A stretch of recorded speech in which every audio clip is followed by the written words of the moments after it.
Cautious optimism from refuse workers at a potential end to the 13-month-long Birmingham bin strike. It's a mixture of hopefulness and frustration.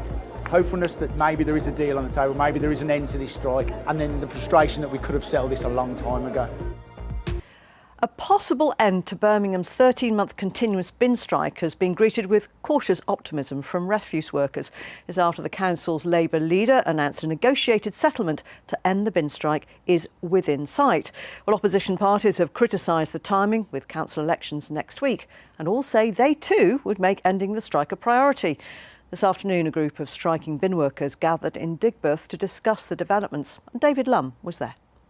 Well, this gathering of community leaders and bin workers was organised weeks ago. The original purpose was to put pressure on the City Council to come up with a deal. But yesterday, after the leader, John Cotton, said that the end was in sight, the feeling here today is much more upbeat. After 15 difficult months, there is a quiet sense of optimism that this dispute could be coming to a close. We're happy that things are finally taking a step in the right direction. The council have said that they've put fair and reasonable offers to us before. They haven't.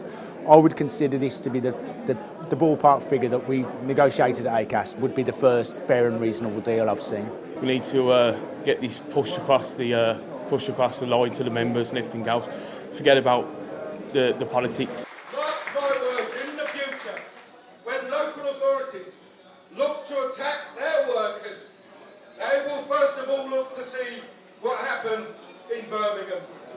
Well, the exact terms of this deal haven't been revealed, and we won't know them until after the local elections on the 7th of May. But we do understand that affected workers will receive a £16,000 payout, and the terms roughly mirror those that were considered by both parties back in May. Now, obviously, it didn't happen back then, but United's told me this afternoon that they're hopeful this time they can be pushed through.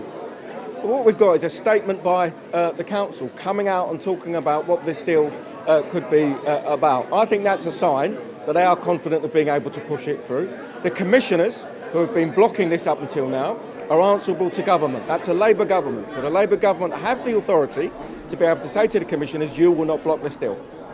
Well, also present at today's gathering have been candidates standing in next Thursday's local elections, and organisers have been asking them to sign this piece of paper to say that they would adhere to the deal if they got into power. John Cotton, the council leader, said yesterday that it was a deal that represented good value for money. Critics have said that it's simply a political stunt.